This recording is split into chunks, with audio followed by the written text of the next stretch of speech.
It's time for Where You Live with Gene and Tony, the show that's all about owning, buying, selling, renting, and association management. If it involves a home, we'll talk about it. Here's your chance to get your homeowner questions answered. From the Concierge Landscape Studios, here's Gene and Tony.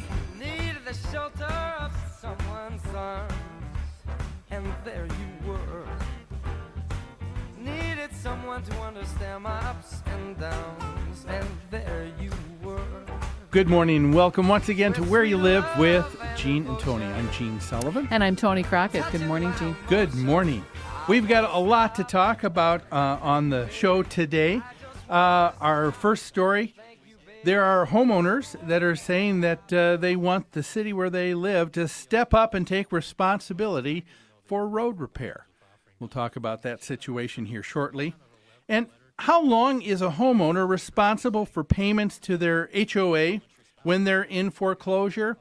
There was an email we received here at Where You Live with Gene and Tony, and we're going to answer that question as best we can for one of our listeners. And also, we've got another story. There is a 70-year-old woman who is using her garage basically as the community center for the HOA where she lives, and she's getting some heat for doing so. Mm-hmm. We've got that and so much more. But it is time right now for Property Management in the News.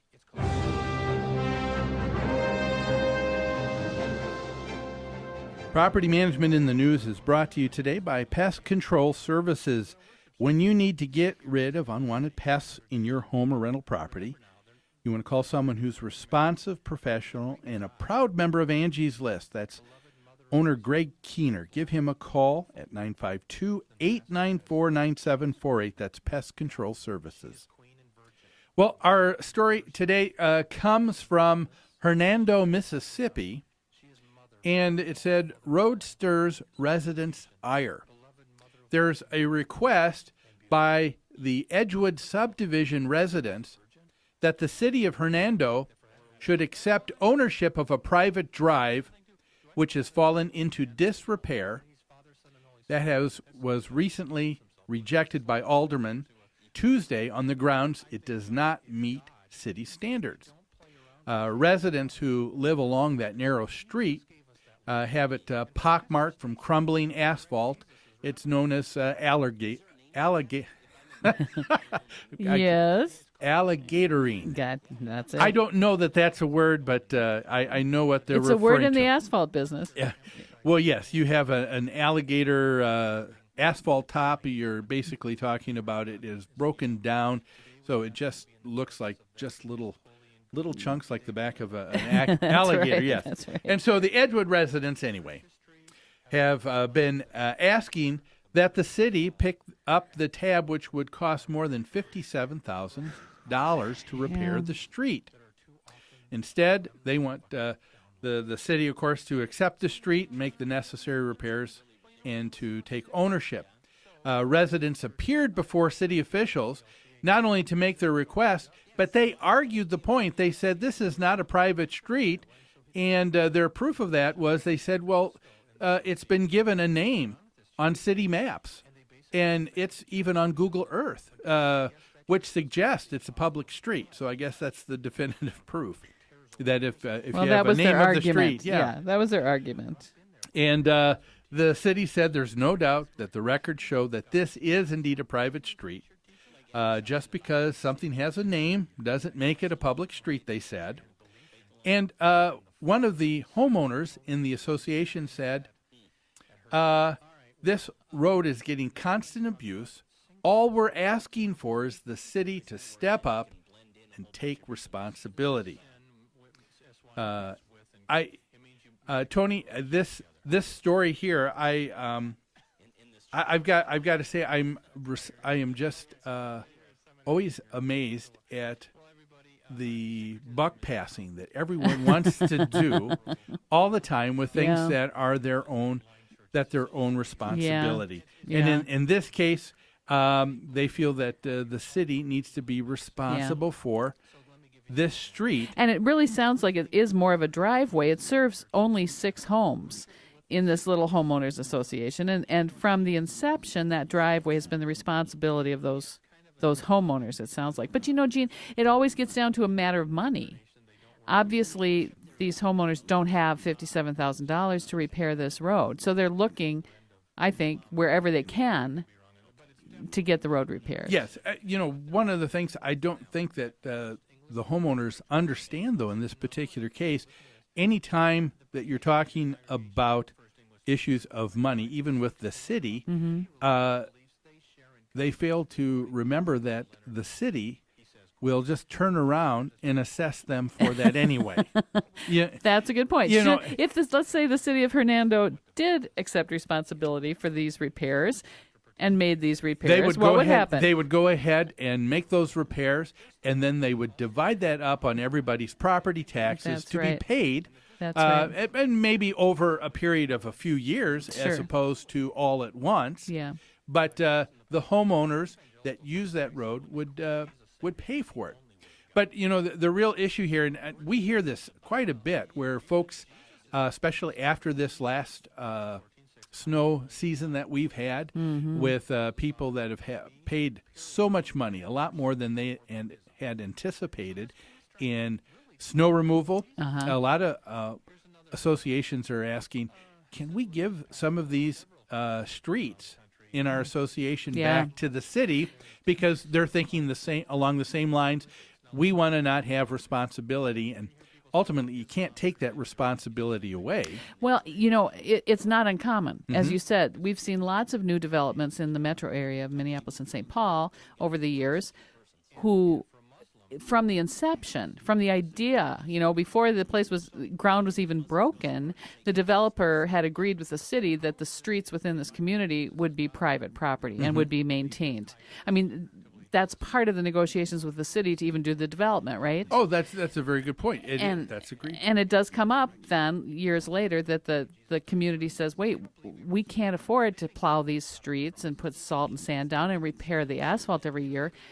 We want the city to take over responsibility, and sometimes the city does. Yeah. And the reason why they become private streets versus city streets a lot of times has to do with there just isn't room enough for them to come in the standard width that they need to be. If you're going to have vehicles that are going to be parked along the side, if you're going to have traffic that's going to go both ways, if you're going to be able to have room for emergency vehicles to get in and out, that requires city streets to be a certain size. I see. And so as soon as you put those requirements in the association, now all of a sudden the association doesn't have the space for the buildings and it's for not viable. for the homes. It's not a viable That's development right. anymore. And so that's why it ends up becoming Interesting. private. That's why it's privatized Okay. and something that is the ownership of that particular association. It's a good idea. I mean, I certainly give the folks at the association an A in their effort Sure. to try and come up with a way of reducing their budget and expenditures as an association. But in the case of private roads, most of the time people are going to find that it's just not going to be plausible, I think. Yeah, and your point is very well taken. Even if the city did make these repairs, the people using that driveway are the ones that are going to be paying for it, ultimately. And, the article ended with the alderman saying that he says, I know the streets are awful. And he said, I feel for the homeowners who live on the street. And I certainly, he certainly seemed to be understanding. The article also talked about that they would consider, however, taking on the responsibility for this road. But they said we would want first to take a look at it if the roads were up to code. Right. They don't want to take it on when it's in such disrepair, but they said possibly if you bring it up to standards, then we'll consider it. Then we will consider it. Yeah. One thing that I guess maybe I would encourage this homeowner association to think about, And again, it would kind of do some of the same things, and we're doing this in encouraging some of our clients in taking a look at what's called an HIA. A number of cities, not all, but a number of cities say, we have a aging housing stock in our city. Things need to be done. Folks don't necessarily have the money for it. The homeowners here did not have the $57,000 in their pocket right now to make those repairs. So they said, we want to give it to you, city. The city said, I don't know that we want it, but perhaps cities could come up with designating this an HIA, housing improvement area. And what that is, and the example is in Minnetonka, for example. There's a client we're working with right now where the city of Minnetonka said, we know that this one client needs about maybe $500,000 worth of improvements that they don't have the money to grab from their homeowners right now in assessments. The city said, we will loan that money to you at a low interest, and we will now take this and place it on the property taxes for homeowners and over a 5, 10, 15, 20-year period of time. So the city will help finance. Yes. So the city does finance it, which would be what the city would be doing anyway, but the ownership would still be with the homeowner association. So it might be kind of a hybrid that could work. The nice thing about an HIA is that when you're looking at asking for a special assessment, if a homeowner who's been charged a special assessment now goes bankrupt or gets foreclosed on for non-payment for their home, a lot of times an association is left holding the bag. Yeah. The nice thing about this kind of arrangement, those kinds of assessments stay with the property. They stay as a part of the taxes. So the association isn't left holding the bag. They in turn, for someone who defaulted on their dues. The new person who ends up picking up the home ends up having to pay the taxes. So that might be something so it's worth to consider. Contacting your city to find out if those kinds of funds are available. Yes, and again, it's not available in all cities. For example, I don't think the city of Minneapolis has that at all. They have programs. They have some programs. From time to time? But from time to time. I don't know that anything to help a whole development, but I don't know. Yeah. I've never checked it out. Minnetonka certainly does. Yeah. I've heard that Coon Rapids has done that. But but a number of municipalities don't. You have to check. I want to make a comment. This story from the DeSoto Times about Hernando, Mississippi, this community was really, I think, very well written and well balanced.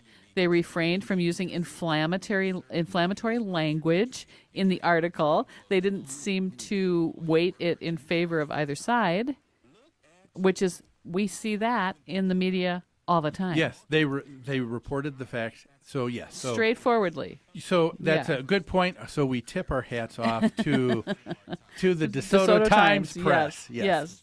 Well, that was Pest Control Services.